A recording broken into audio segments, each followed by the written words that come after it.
Yo, what is going on, guys? It is Chris, and today I wanted to do another video about another one of my bikes. This is my giant Toughroad SLR GX, and last week I had talked about my giant Revolt 2, and I started an update video on what I'm running with it and everything like that.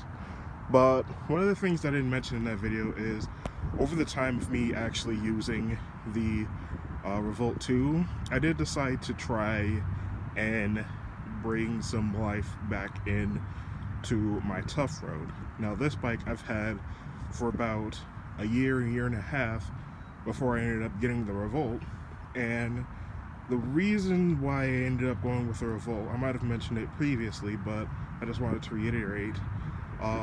The type of riding that I thought that I would do on the Toughroad, which would be longer, like maybe 2+ hour rides, I didn't really end up doing that on there.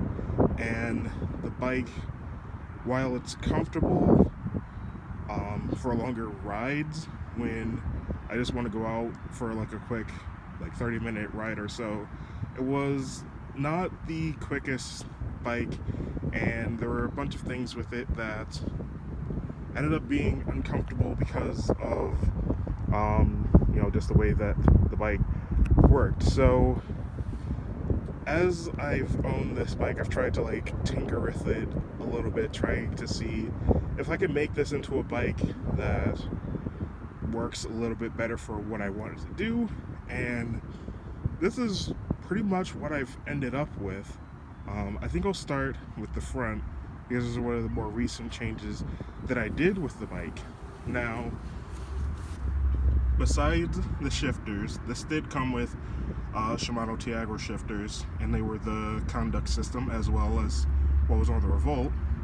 I had these changed out a while ago to the Shimano hydraulic shifters. Now, these are the non-series versions. I know a lot of people don't really like the way these look. I think they're really good. I find that their larger size makes it a little bit more comfortable for my large hands to actually have grip on the hoods. So I do like that. So, it's not for everyone. The other thing that I ended up changing was the stem. Now, when I first got this bike, it came with a 100mm stem that was about a 6 or 8 degree rise, and then I had shortened that down to an 80mm stem, the same rise and everything like that.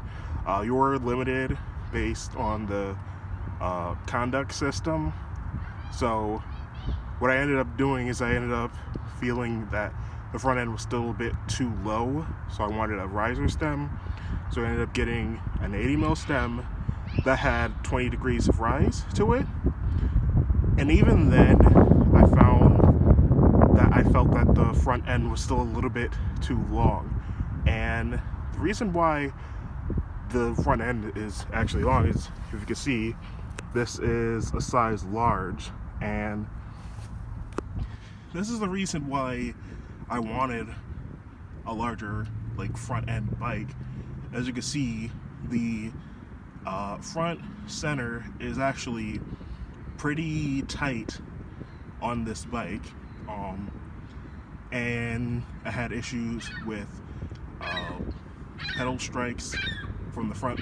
Not pedal strikes, but I had toe overlap is what I was having. Even though I run flats, if I was running clips, I'd still be close to that, but I personally don't like clipped pedals, just due to how I am personally. But so as you can see, I had a slightly larger bike that I probably would have needed to go with a medium large along those lines, but there are a lot of compromises that would end up working with that. But I wanted the longer front end for stability and things like that. So what I ended up doing recently is I changed this stem. This is a 70mm stem that has 35 degrees of rise.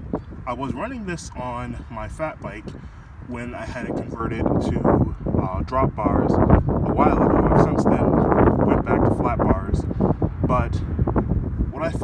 this is that the front end handling for me is a lot better, and it feels less floppy, and I really enjoy that. So I'm glad I decided to mess around with the stem, because for the first time in, I don't know, like 2 years since I've had this bike, the front end doesn't feel floppy. And I think because I'm running larger tires, as you see, these are the Soma Cazaderos 700 by 50 millimeter.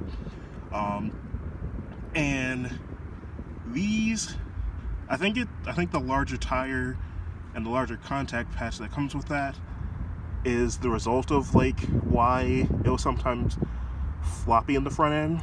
I think if I was running 40 millimeter tires like what came on this bike, I really wouldn't have that much of an issue. But as you can see here, even with the 50 millimeter tires, there's a ton of clearance that you have.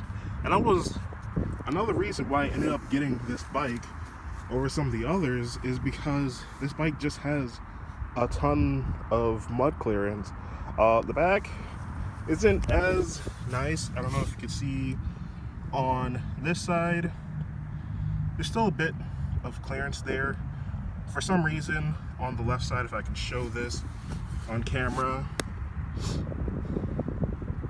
the left side is slightly narrower than the right side in terms of clearance. I don't know if it's the tires or the wheels not being aligned properly. I thought I had these set up that way, or I had them aligned properly, but I guess the next time I go to my bike shop, I'll have to get them to look at that. But this bike has a lot of good clearance, which means that I can run the bigger tires and I still have mud clearance, and I don't have to worry about that. That was one of the things that I've always been worried about with my bikes, is not having enough mud clearance, even though I've seldom had to deal with mud, despite being in a relatively damp environment during like the winter and everything like that. But I'm going off on a slight tangent, but getting back to what other things that I've done with this bike, like my Revolt, I've gone 1x.